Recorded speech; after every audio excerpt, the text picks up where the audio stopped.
And you know what the solution is? That this land that we fought for and died for should belong to the United States. What a brilliant idea. Like, what are you even talking about? By the way, I got to tell you, it's my favorite thing to say to people. Rabbi Friedman was right. Rabbi Friedman was right about everything. Is that not good either? You know, there's freedom of speech. I can't control what you say.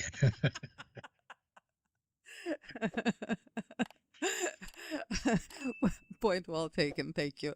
But can you please elaborate? Because you do see something that I don't think the rest of us see quite yet. Um, we see that there are terrific plans for Gaza, but they seem to be material at the moment. They don't seem to be, and not necessarily for the Jews, for the world, for, I mean, obviously cleaning up that part of the world is a nice plan, and making it beautiful as it should be is a great plan. So far, we hear that the United States is going to own it. Yet, well, I don't know. That seems to be Trump's plan at the moment. Um, And there are people who say it's such a brilliant, genius plan. It's so good. It's so wonderful. It's so silly. Israel fights a war not just since October 7th, since 1948. And every time it wins or seems to win, we manage to ruin it, at least in the PR field. How does it make sense? Israel goes to war, loses many, many lives and many, many wounded, and this displacement. People can't be at home, people can't live in their houses. And you know what the solution is? That this land that we fought for and died for should belong to the United States. What a brilliant idea. Like, what are you even talking about? What did America do to deserve owning? It's so smart people are complimenting it as a brilliant plan. Oh, the brilliant part is you can't let those who live there come back. They're saying it's for their own benefit. Don't come back. It's dangerous. There are booby traps. No, you can't come back because we don't want you there anymore. You proved yourself to be a bad neighbor, and we don't want to be neighbors with you anymore, so you're out. That's what happens when you start a war.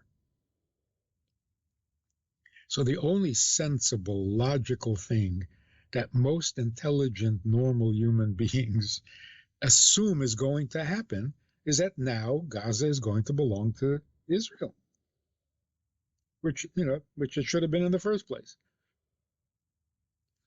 So the brilliance is no more negotiating with Gazans and with Palestinians and with Hamases. They're indistinguishable. You never know who you're talking to.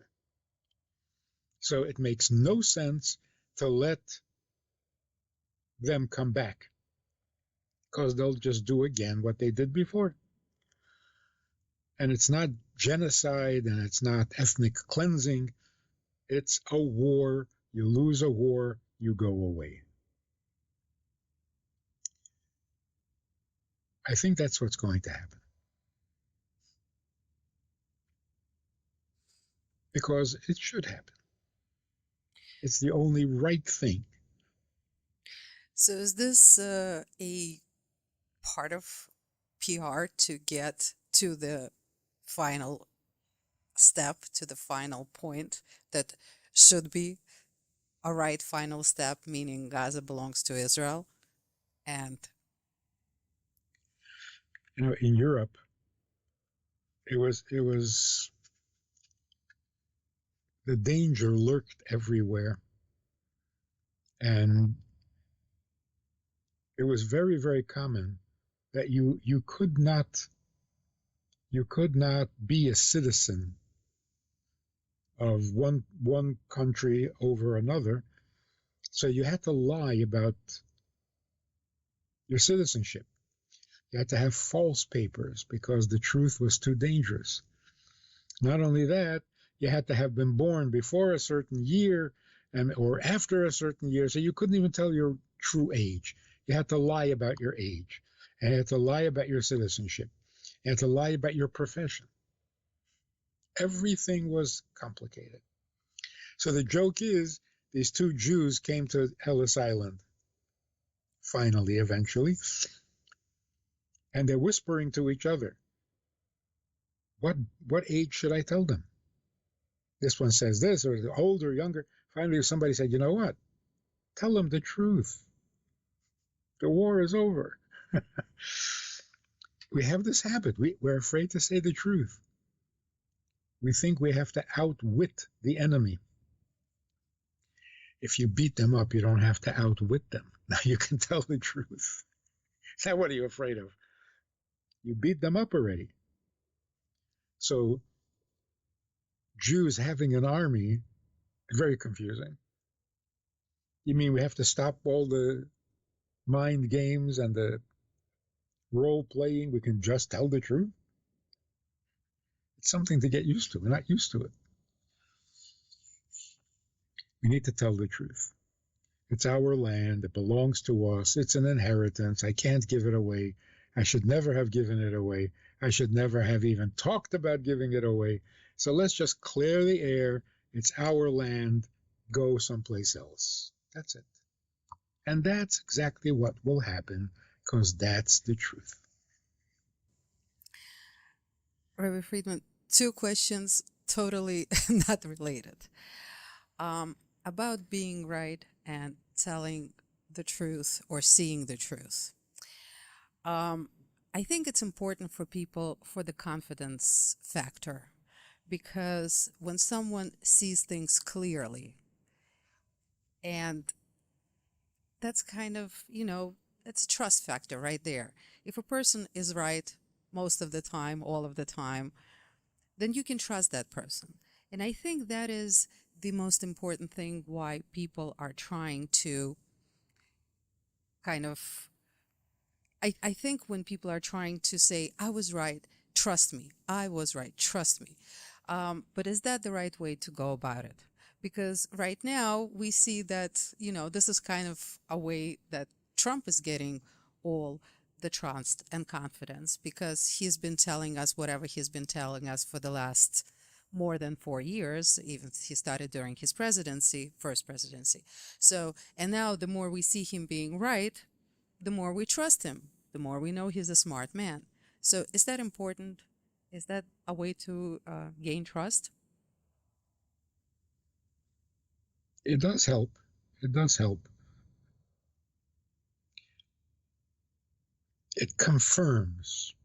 It's not what makes you right, but it confirms. What I told you made sense. It sounds right. It sounds true. And it is because it actually works. So the fact that it works is confirmation.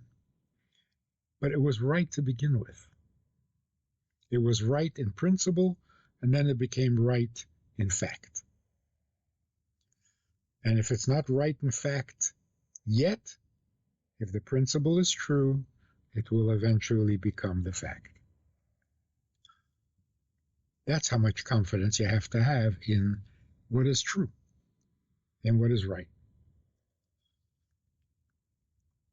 When you come to the world, as corrupt as the world is, and you want to tell people the truth, do you have the confidence that human beings have a knack, some kind of an instinct that allows them to recognize the truth even when they can't prove it, explain it, but they know it. When they hear the truth, they know it. If you don't believe that, then all civilization is doomed. There is no hope. The pendulum swings from extreme dictatorship to extreme democracy, which is anarchy. And then it swings back again. And in the meantime, people kill each other over. It's not going to work if you don't believe that there is a core of truth in everybody. And if you speak the truth, they will hear you. They will get it. I think we become a little cynical where, yeah, I know it's true, but nobody's going to believe me. If that's what you're thinking, then give up on civilization and let's go back to being cannibals. I don't know. Barbarians. Whoever is bigger and stronger wins. It's the way of the world. No, it's not true. It's definitely not true. Human beings are not animals. One of our talents, because we're very talented, one of our talents is we can make like animals. We can also make like angels. We have freedom of choice. But that doesn't mean that we don't know right from wrong. When we hear what's right, when we hear what's true, we get it. We don't maybe want to hear it. Doesn't serve my purpose right now, so I'll ignore the truth, but it's not like I don't know. There are exceptions, but the vast majority of people, when they hear a truth, they respond with truth. Truth speaks to truth. Rabbi Friedman, where I'm leading a little bit with this is for over 3,300 years, the Jewish people have been trying to tell the world about the ultimate truth. And it's taking a while. Mm. So it's a little That discouraging proves, of where we're at the moment. that actually proves the point. Why were we muted by the world, to use a modern term? Why were we stifled? Why were we locked up in ghettos, quarantined by the world? Because they knew they would hear the truth and they were not ready to hear it. That just proves that if they hear the truth, they really can't deny it. So the solution is don't let anybody say the truth. So they haven't allowed us. It's not like we told them and they didn't care. They prevented us from revealing or popularizing. So they didn't let their people read books. They didn't let them have any conversations with Jews. They were afraid of the truth. But that proves the point. Truth is a powerful thing. People can't really ignore it. So if they're going to fight it, they have to prevent it from ever coming up to the surface.